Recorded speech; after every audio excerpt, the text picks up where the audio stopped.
Over 800 islands dot the British coastline, with many of the most spectacular around Scotland. This awe-inspiring landscape has been a sacred destination for over 1600 years.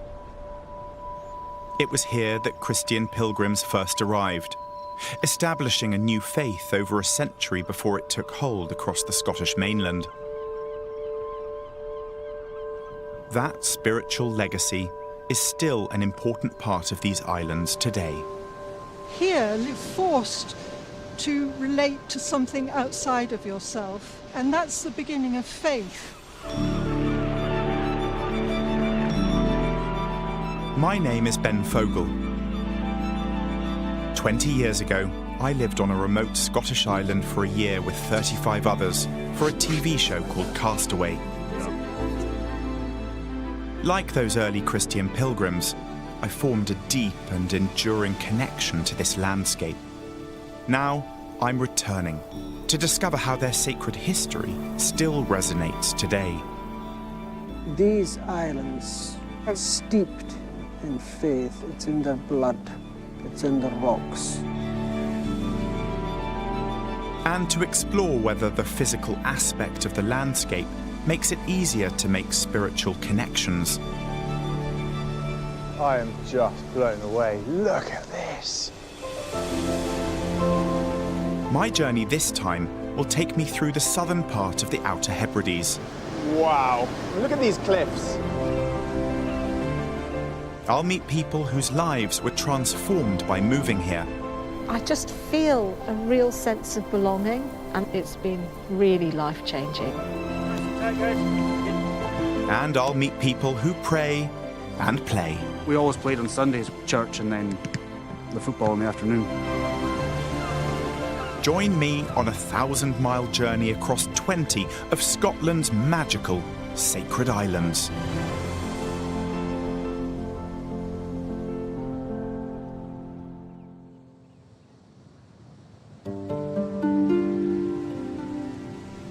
I'm taking one of the dozens of ferries that crisscross the seas to Scotland's remote islands. From Oban on the west coast of the mainland, it's a 5-hour journey to reach my destination, the Outer Hebrides. I can see the chain of islands on the horizon. I've lived on the island of Great Britain all my life, but I wouldn't describe myself as an islander. We are an island nation ourselves, but it's a very different proposition when your island is so much smaller and life is so much more tangible. You're living so much closer to the elements. You become much more aware of your impact. You become much more aware of the importance of the weather, the seas, everything around you. Hey, look.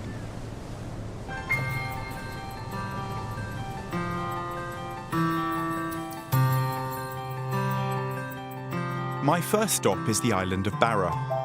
Then I'll visit the uninhabited island of Mingulay before I continue north to Eriskay and on to South and North Uist.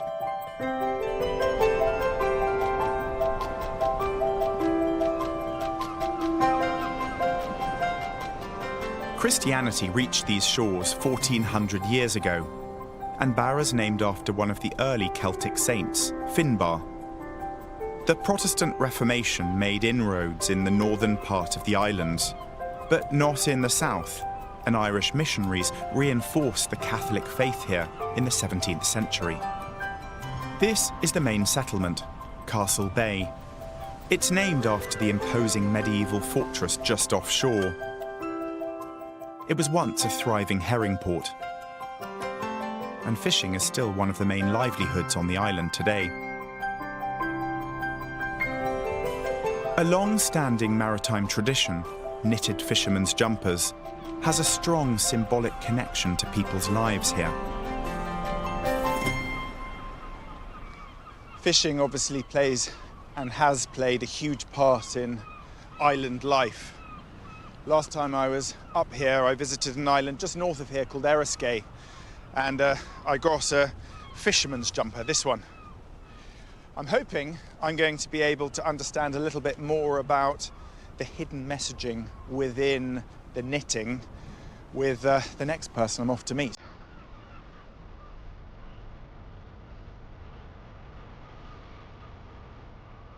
I've come to the north of the island to meet knitter Margaret Ann and her cousin Donald William. Morning! Morning. Hello Margaret Ann, Donald William, how are you both? Grand, thank you. Yeah. Good. Permission to come aboard? Oh, fire on. Yeah. Thank you very much. No bother. Lovely day for it. Yeah, perfect. We're off for a spin around the bay. Margaret Ann grew up in this area. Her grandmother was a herring girl, and like many of them, she knitted in her spare time. She passed this skill on to Margaret Ann and taught her how to make fishermen's jumpers or guernseys. Margaret Ann, I've always loved hand knit sweaters. I actually got this years and years ago. Oh, yeah. My Eriskay sweater. Now I know that this is something you do. Can you help me interpret what this means? I can go through a few of them with you, you know. One at the top here. That's the tree of life. Why the tree of life? Life goes on, hope goes on, and it just grows from it. Running down the front there looks to be the closed diamond, the open diamond. I would say that's the knitter reflecting an empty net and a full net all the way through it. That's the way I would interpret it. For ourselves, this is a very old guerdon. This is the one of my granny's that she had knitted. But this one pattern here is we call the true lover's knot. Would identify that the fisherman was from Barra. The anchor's a sign of safe homecoming. I wonder whether the story is true as well on a darker level, that if someone was washed overboard, they could be identified through their sweater. Jersey, through their Guernsey. Yes, that's a very practical side of it. Very, very practical side of it. And you're hoping that one day your Guernsey isn't returned to you. I actually find these really moving because not only have you got a story within the sweater, they're made for practicality, they're made for love, they're mementos, they're love letters. Yeah, in a way, then there's also the sense of belonging and hope. The hope, you know, when they come home to receive their Guernsey, that it's been knitted again with the anchor on it to say, you know, the true love and happiness to see somebody coming home. How important do you think knitting was to your ancestors? I think in this day and age we talk about mindfulness and sort of taking time and sit back and taking time to think and process things. That's what you do when you're knitting. It's very, very therapeutic. You know, and it must have been when they would get the end of the day where they would just sit and think of maybe when they were at the herring, think about home, think about who they were knitting the jersey for, think about what was happening at home. So I think there's more to the Guernseys than just an item of clothing. The women, known as herring girls, followed catches of herring as they moved around the coast. As the men caught the fish, the girls preserved them. While they travelled, they knitted and sent the jumpers back to fishermen at home. How important is your ancestry? Oh, very, very important. I think it's a thread of everything that we kind of stand for. I couldn't say one part of it being the culture, the language, the location. It all makes you up. It's all my makeup. 3 of my grandparents came from this area, you know, so I have a great hold to it. Both my grandfathers turned to the sea for money, and they had to turn towards the sea for a living, you know, and, you know, a hard living it would have been. Is it true that part of the fisherman's wage had to go to the church? Yes, at the end of the season it was divided up, and if there was 5 crew, it was divided into 6, and the 6th one went to the church, yeah. A lot of the churches in the southern end of the Western Isles were very based on money that came from the fishing. I suppose the appreciation to get home safely, you know, the church had a big, big part of the community. I suppose holding on to a bit of faith, you know, when times are hard, would have been essential to them. I think the spiritual connection to the sea and the sense of belonging, your roots are really within the sea and the hard way of life that your ancestors had. It's just, you know, it's very moving, actually.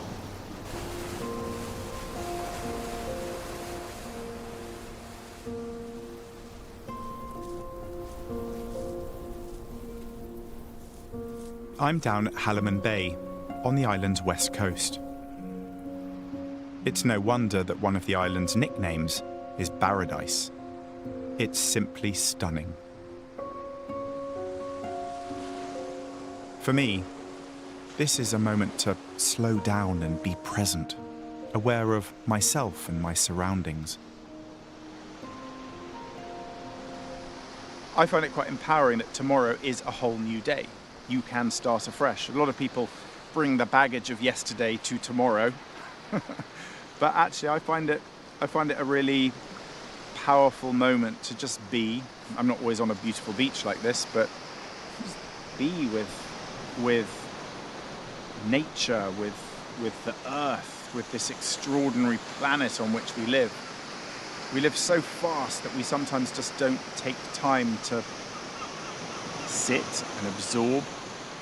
And it's the place where I just don't think of specific things.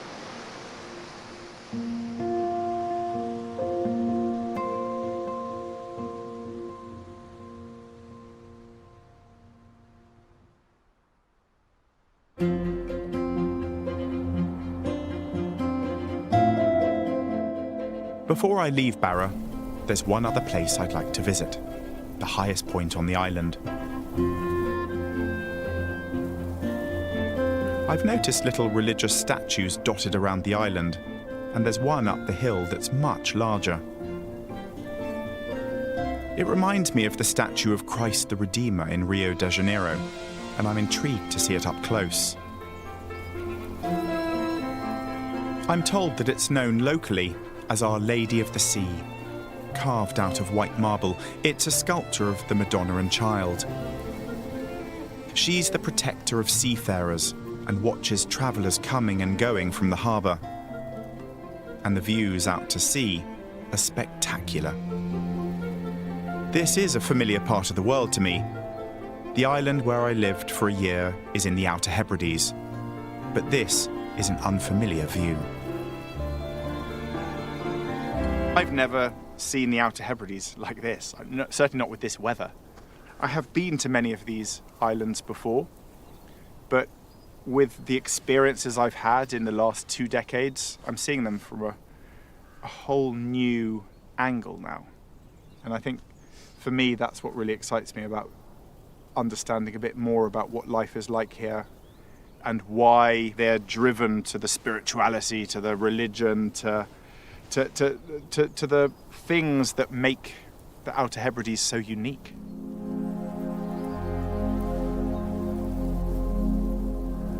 To understand why faith is so strong here, I'm keen to visit another island that I can just make out in the far distance.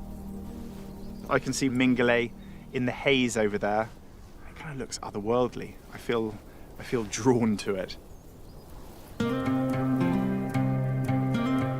It's an island that has a religious connection going back hundreds of years, and somewhere that I've always wanted to visit.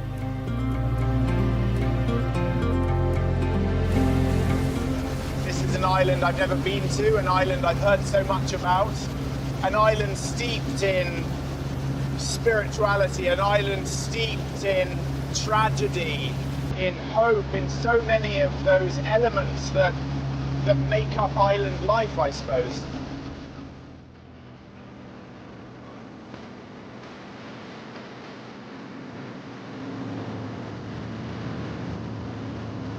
In the 16th century, Mingulay and the adjacent islands belonged to the Lord of the Isles.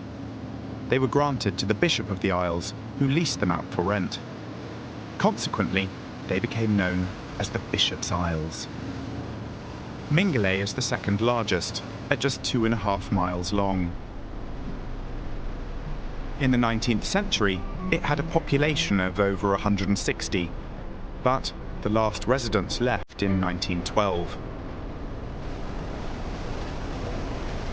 To tell me about life here is my guide, National Trust Ranger Jonathan Grant.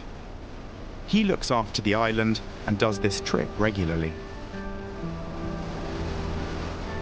It's not a bad office you've got, Jonathan. It's not at all, and the commute to it is second to none. Where is the magic of Mingulay? It's many-fold. It's natural, it's beauty, it's history, it's natural history, it's cultural history. There's an essence about the island that if you spend any time on it at all, it kind of seeps into you. Do you have specific connections to the island? My great-great-great-grandmother came from England, which is only something I discovered a few years ago. It meant quite a lot to me discovering that. Even at this distance, the natural beauty of Mingulay is staggering.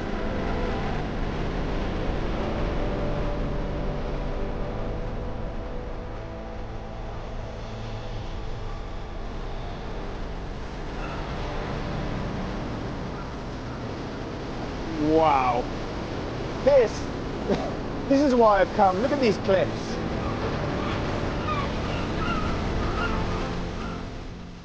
Forget the white cliffs of Dover. These are something else. It's like a huge cavernous cathedral, soaring 200 meters above us.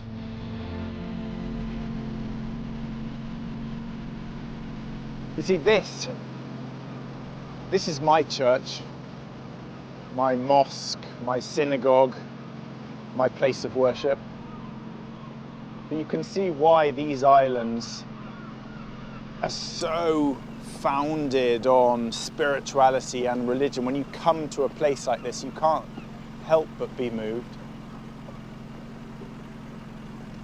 Dwarfed by nature here, dwarfed by the landscape.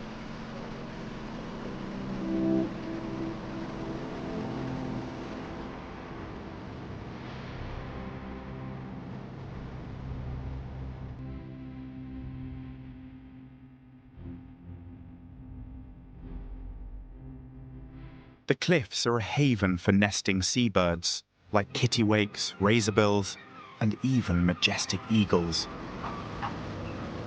These birds here, this was one of the reasons people lived here. Imagine scaling those cliffs.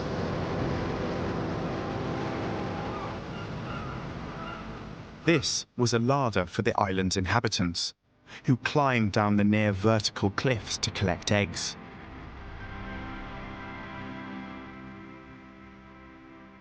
But their main livelihood was fishing and small-scale farming called crofting. They lived on the other side of the island. The white sandy beach here and these beautiful turquoise waters are simply incredible. I wasn't expecting such an amazing greeting party. I have approximately 1,000 seals.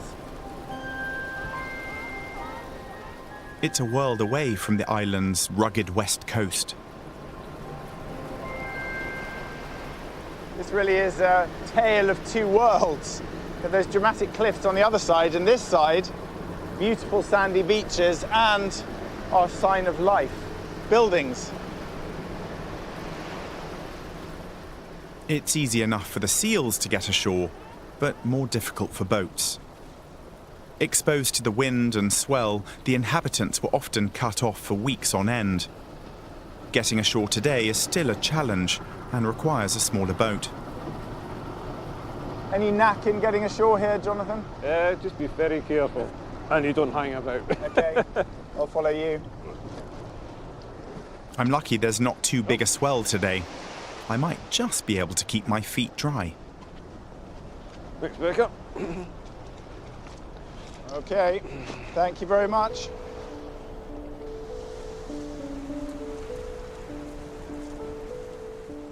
We're 12 miles from the nearest inhabited island. Despite being so remote, people lived here for thousands of years. Jonathan is now the most regular visitor and temporary resident. He stays in the last intact building on the island. It's a school, and the building attached to it without the roof was actually the school room. So I think in its height it had about 40 children crammed into that wee building there. Wow. The families lived along the road in the old village.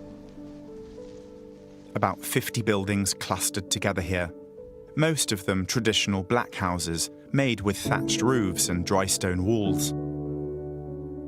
They were cold, damp and dark. But there's one building that's much grander. The church, built to house the visiting priest. There's something about its location that immediately draws my attention. I'm curious about the church because it's obviously prime position. It's up on that little hill. I don't know if it's looking down on the community or the community are looking up to it. Probably a bit of both, actually. I think most churches are placed in that sort of raised level, sort of looking over the community. We didn't have a resident priest on the island that would come down whenever he could, you know, every 4 to 6 weeks. In the winter time, he possibly wouldn't get down for months on end, you know. But the people here were very, very religiously minded, and the priest was a very, very important person in their day-to-day life. And there is a theory that one of the reasons the people actually left the island was to be nearer to their pastor, and also the priest would have been happier seeing quite a substantial amount of his flock nearer to hand, you know, where he could possibly keep an eye on them, I suppose. Yeah. Do you find this quite a profound, powerful place? Because it feels very calm. Mm-hmm. Yeah, there's a tranquility about it. I mean, okay, when the wind picks up, you got an easterly gale blowing in the bay there, it doesn't feel quite that tranquil, but a day like this, it's just, there's nowhere else quite like it. I mean, if you look up the sky there, there's eagles, golden eagles flying about. I mean, you just do not get to see that anywhere else. Yeah, it's only when you get to spend time on a place like this you can really absorb just the atmosphere of the place. You can sit up on the hillside overlooking the village and just trying to sort of reconstruct it in your mind, the noises, the people. Yeah, it's magical. Yeah.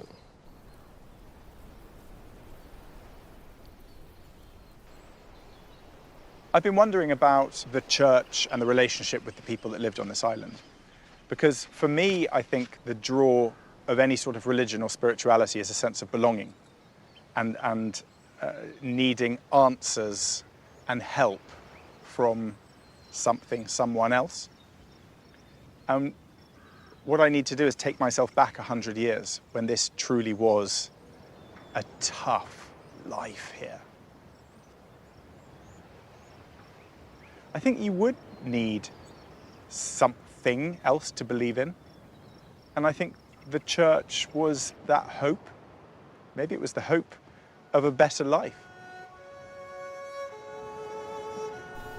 It's time for me to continue my journey north, to visit people who live on some of the other islands.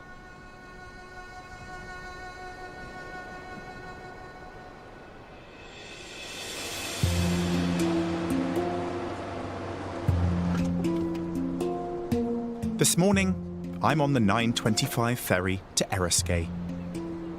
Sadly, the weather's turned. What a difference a day can make. I love arriving by sea, whether on a small fishing boat or a ferry. It always feels like a proper journey.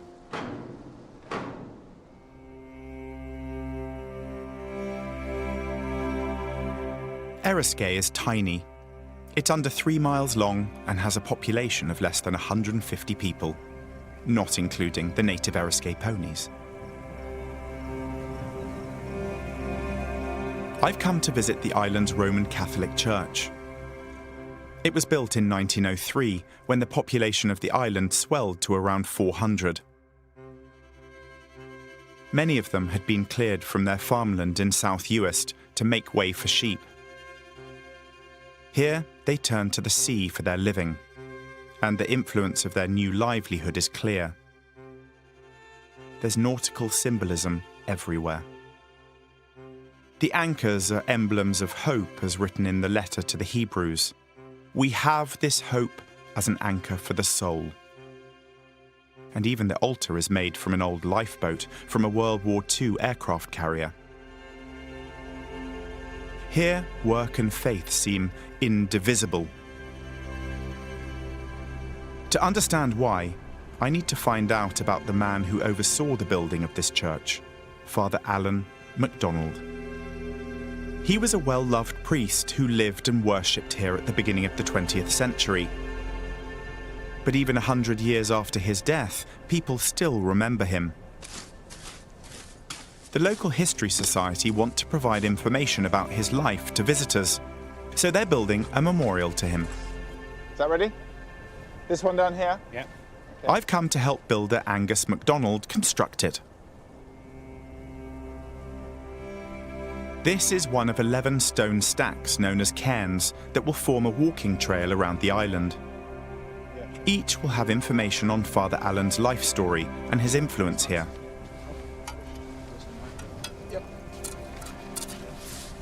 Like that or like that? Flat. Flat. Yeah, okay. Other way. It's a bit like putting together a stone jigsaw puzzle. And then this one? Yeah. Turn this around. Yeah. That corner on the outside. But I don't know the solution.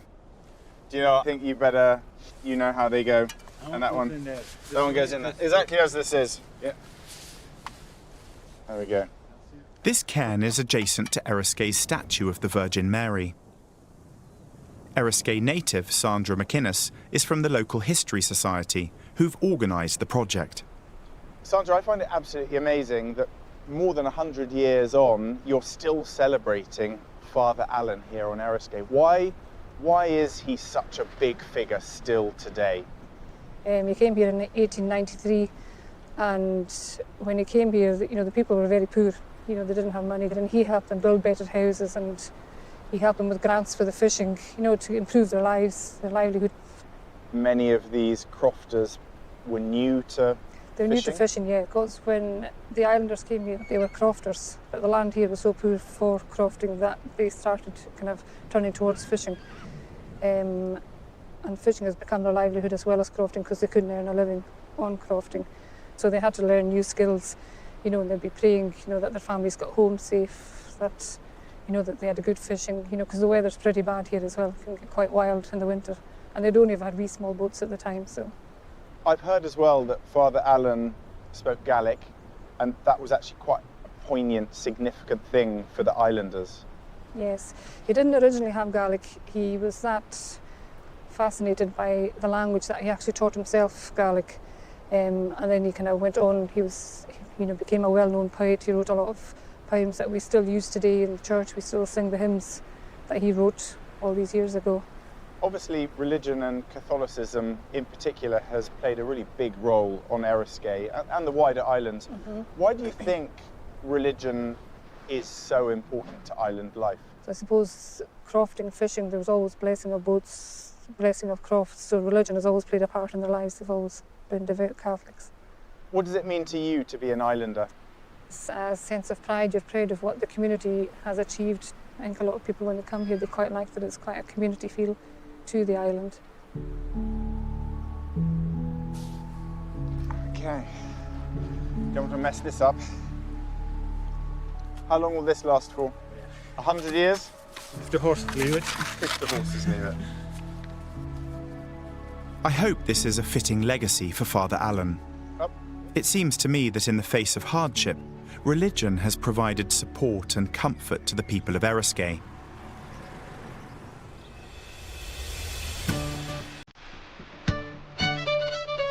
I want to meet more of the community, so I'm heading up the road to one of the most picturesque spots on the island.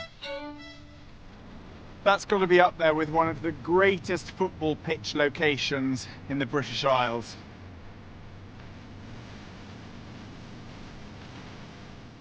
Now, I'm not a natural sportsman, but who wouldn't want to have a kickabout here? FIFA have recognised us as one of only 8 truly unique places to play football in the world. Others include the Moroccan desert and a Brazilian beach. I've borrowed a shirt for tonight's training session to look the part.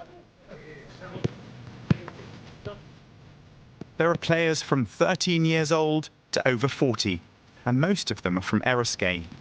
They play in the Uist Barra League. The club's colours are the same as one of Scotland's biggest football teams, Celtic, which was formed by an Irish Roman Catholic in 1887. Manager Sean McKinnon grew up on the island and has been playing for the team since he was 14. Before I embarrass myself on the pitch, I'm hoping he can tell me what the club means to the islanders.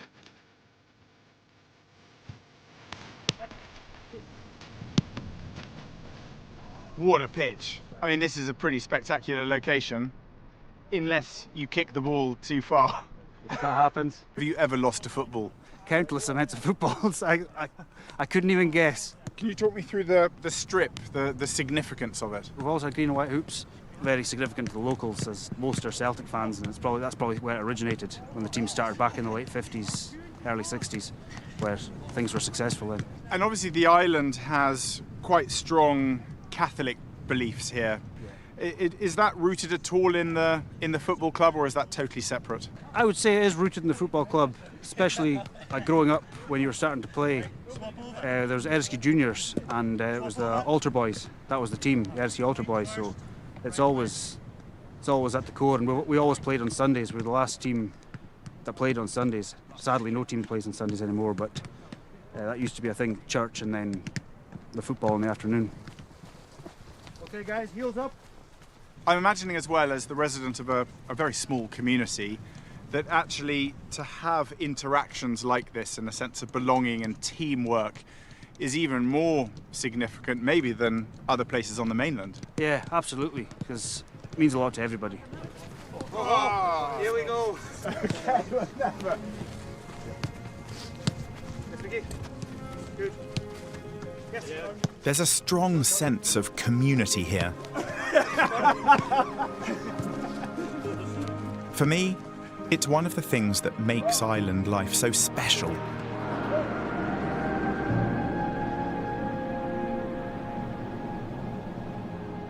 Colours are just extraordinary. So I'm now leaving Eriskay on what's a relatively new causeway, 20 years old. Imagine how cut off this was before they had this. You were restricted to boats, to tides, to weather, all of those things. And I'm now heading to a whole new part of the Hebrides that I really don't know, the Uists. I'm pretty excited. The Uists are a group of islands. From Eriskay, I'll be heading up through South and North Uist before I reach the island of Berneray. South Uist is the largest of these islands and the most mountainous.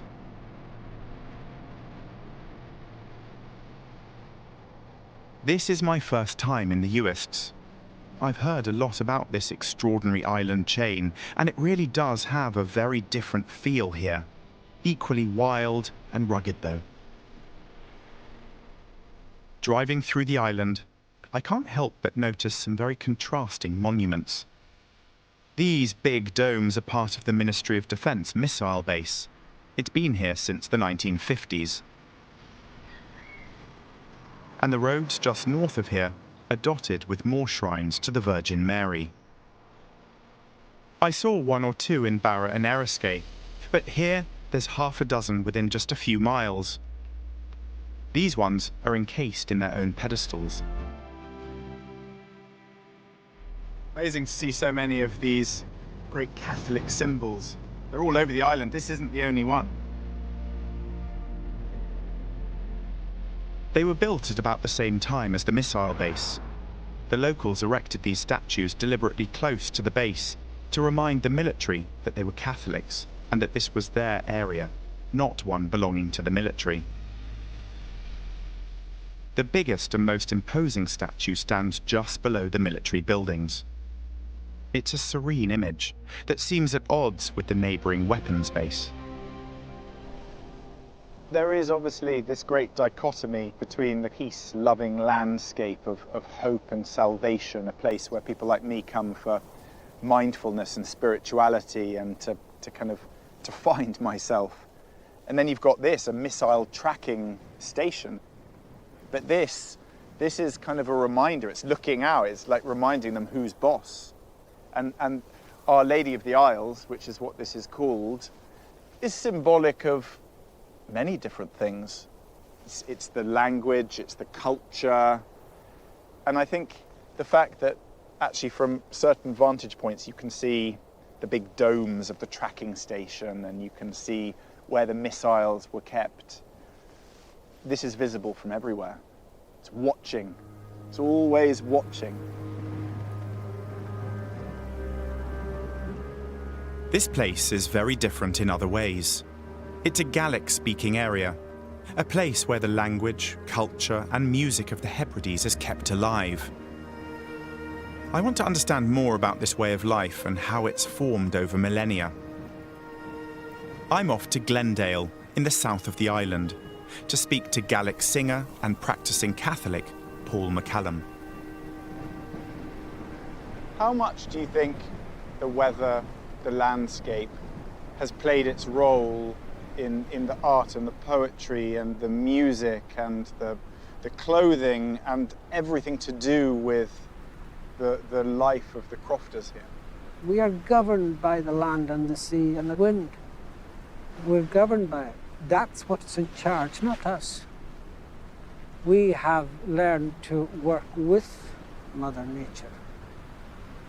We don't try and change it. We work with it.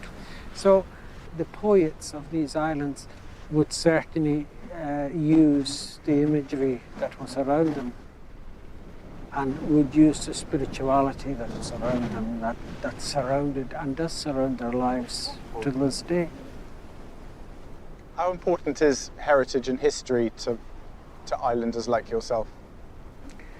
It's of paramount importance. If you don't have a history, what do you have?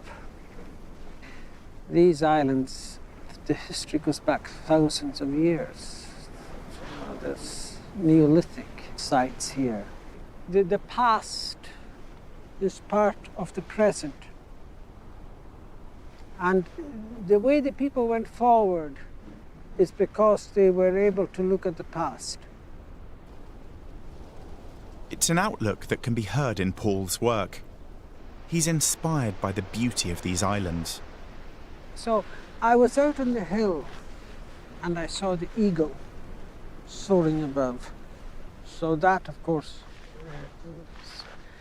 and I composed a hymn, a spiritual song, if you want, or hymn, whatever.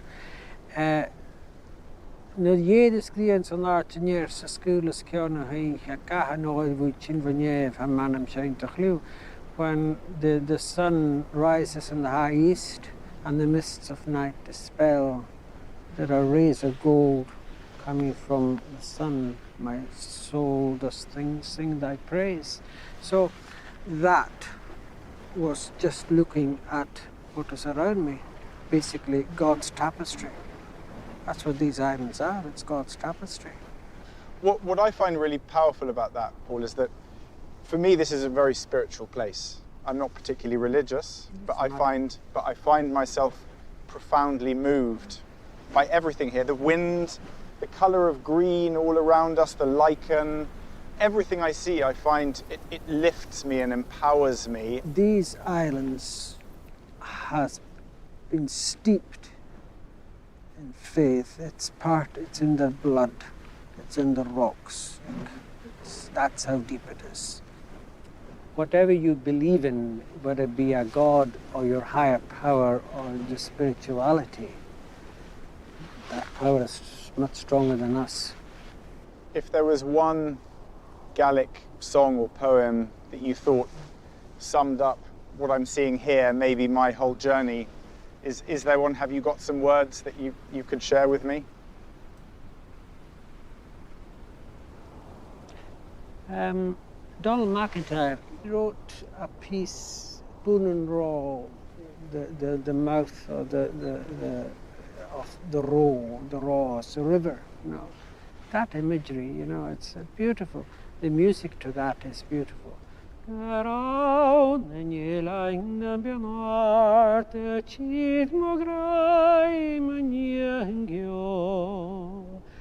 cuor campagna plam gorstira di punro Osheten giranduk miloi en chisendor mi marachok mi ruiben gorschen deraken groin en kosten stoel uit punro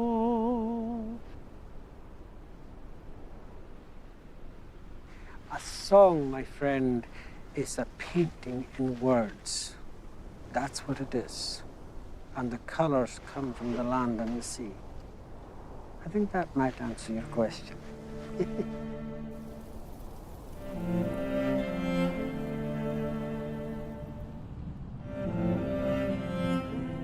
Driving north, it's easy to see what Paul means. There's natural beauty everywhere.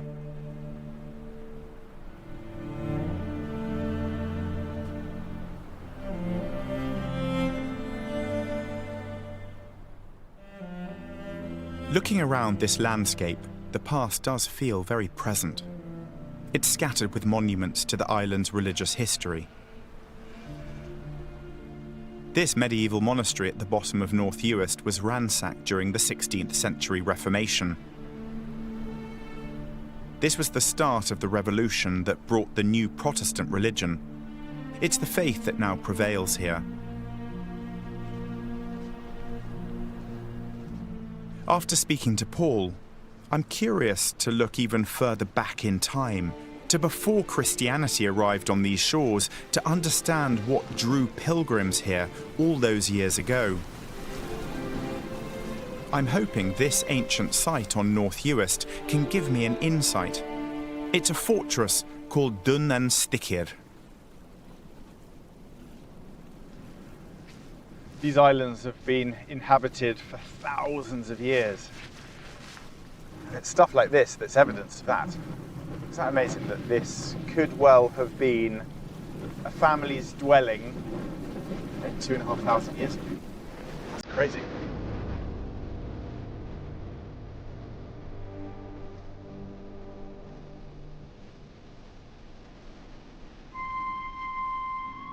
On an island, within this island, is an Iron Age stronghold. It's surrounded by a sea loch.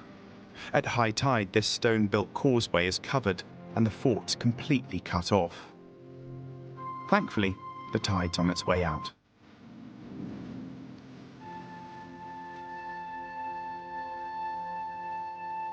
These are the remains of a circular tower, with walls that are 3.5 meters thick. Built around 4,000 years ago to house the local tribal chieftain, it was both a residence and a demonstration of power.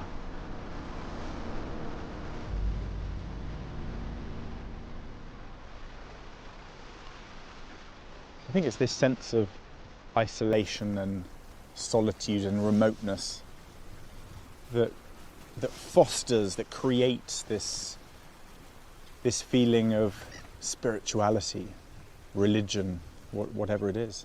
And that's the reason that monks and priests and apostles and pilgrims have been flocking to these islands for many, many hundreds of years.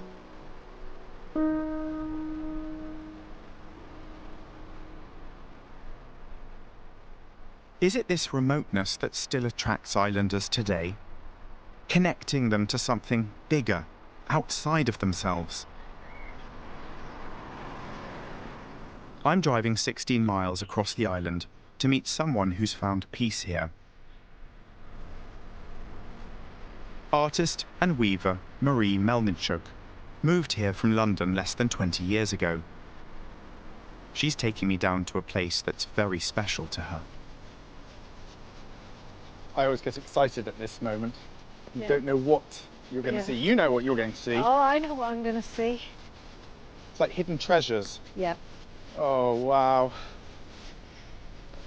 That's pretty magical. It is. It's fantastic. Look at these rain clouds. And then you've got these extraordinary big plains on this Yeah. side. This low-lying grassy plain is known as Macho in Gaelic. It's formed by deposits of lime-rich sand and shell blown inland by the wind. It's one of the rarest habitats in Europe. They're only found on the western coasts of Scotland and Ireland. It's a magical place that inspires Marie's art.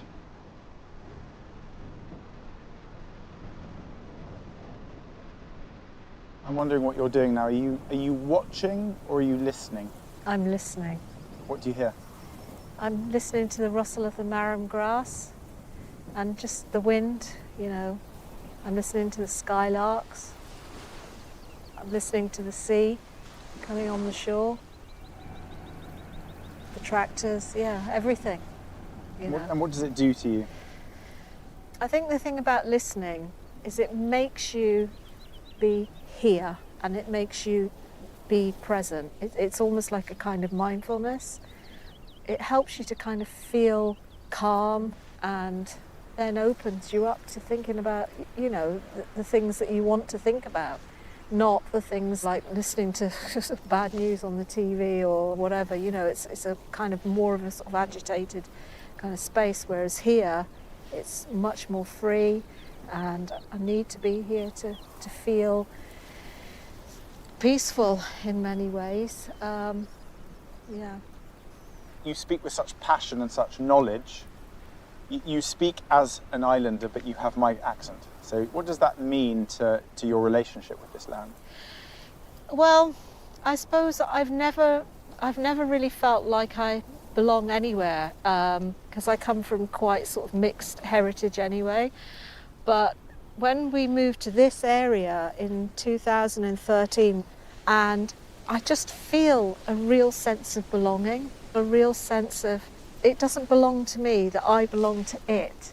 And I think that is a really big difference, you know. And to fit into somewhere has been a sort of like lifelong issue, I suppose. Whereas I feel that I fit in here.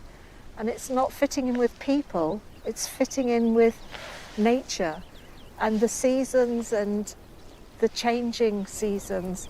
I'm fascinated by this sense of belonging. I think a lot of people never find that place. Yeah. So how did you find the Hebrides?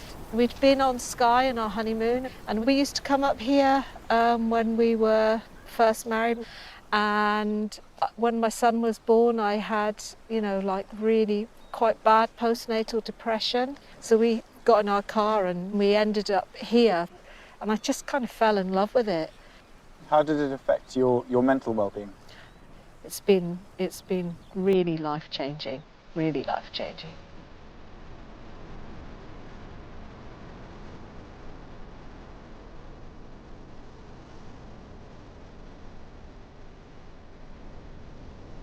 Just as Marie and her family found a sense of belonging here, I also feel that when I'm out in nature.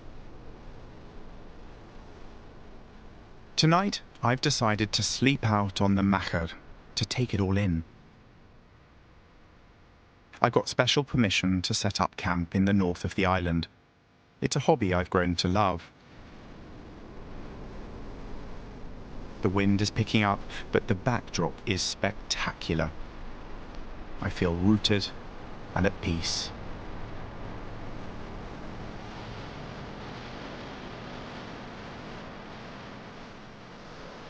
I feel any stress and anxiety is gone, and I find myself already slowing down and kind of adapting to island life.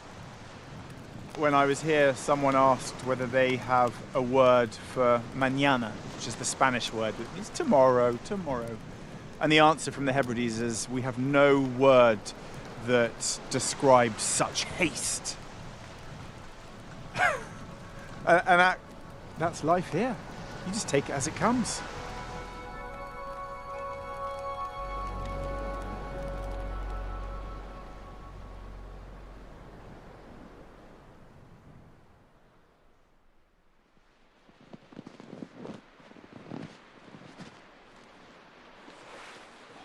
It's 5 a.m, but I feel alive.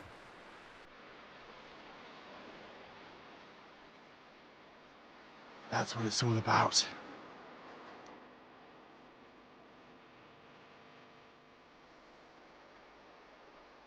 It's nothing like going to sleep to the sound of the waves on the beach.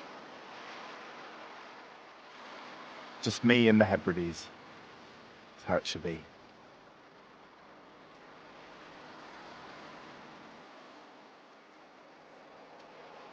Power of a new dawn. It's hard not to be moved when you see this. And whether you're deeply religious, whether you're spiritual, this is quite a powerful thing.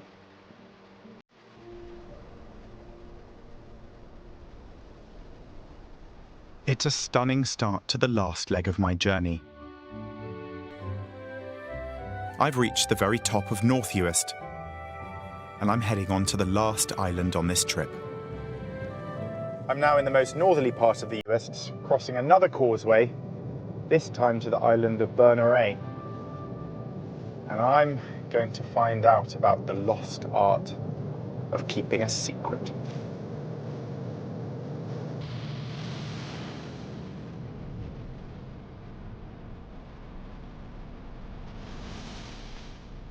Berneray has only been connected to North Uist since the turn of the millennia.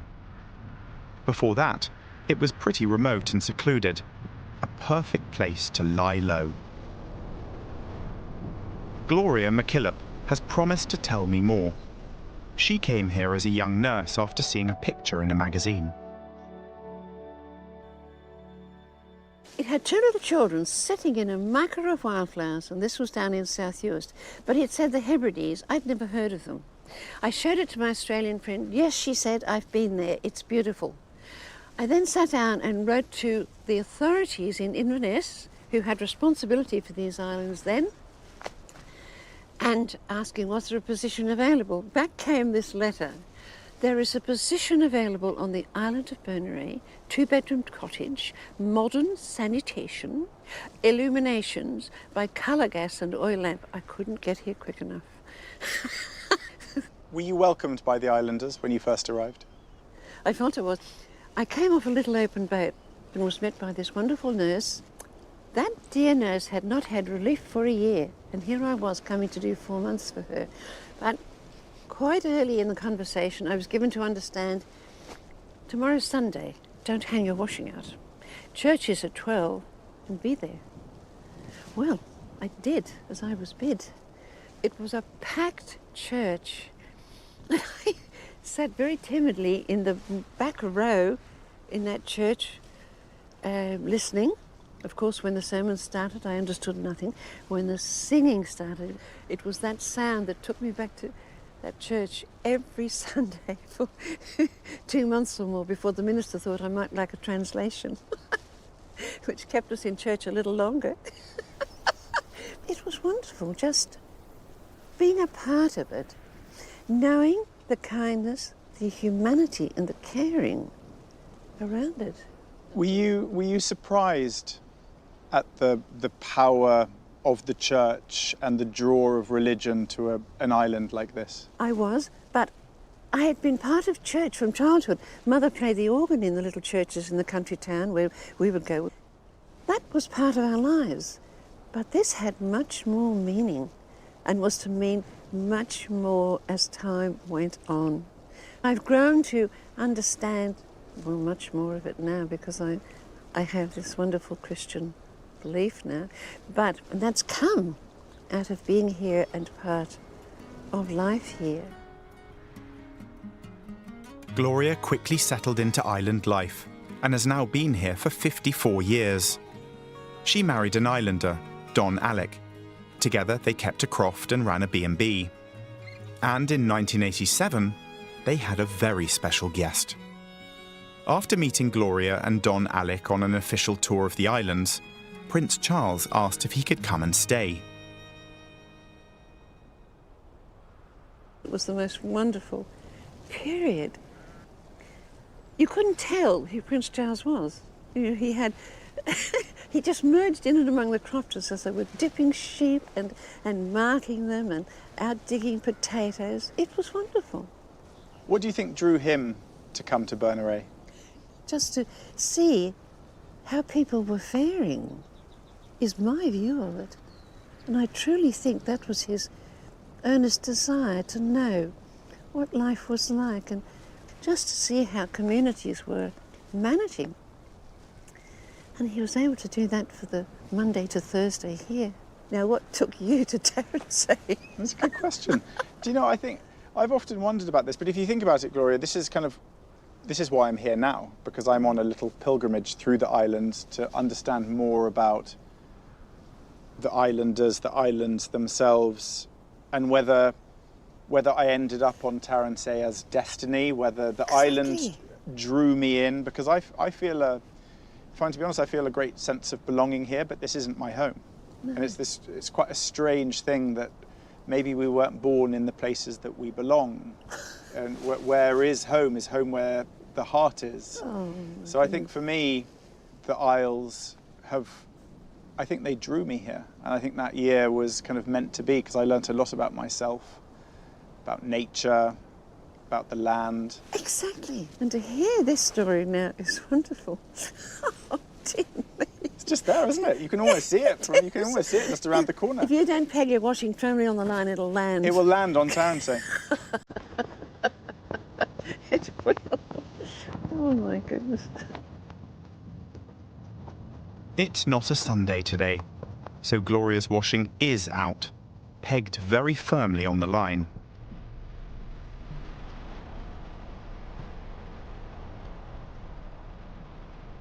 For a long time, I've always believed that belonging on these islands is about who your ancestors are. But this trip has challenged that idea. I think it's actually about where you feel spiritually at home. I'm finishing my journey on Berneray's incredible West Beach. For me, it sums up the understated beauty, gravity and spirituality of these islands. You just need to look at it, breathe it in, belong to it. That's the answer. Sometimes this is all you need. The power of nature, you know. I've been to the Maldives, Mauritius, the Seychelles, the Caribbean. I still think this is the most beautiful place on earth.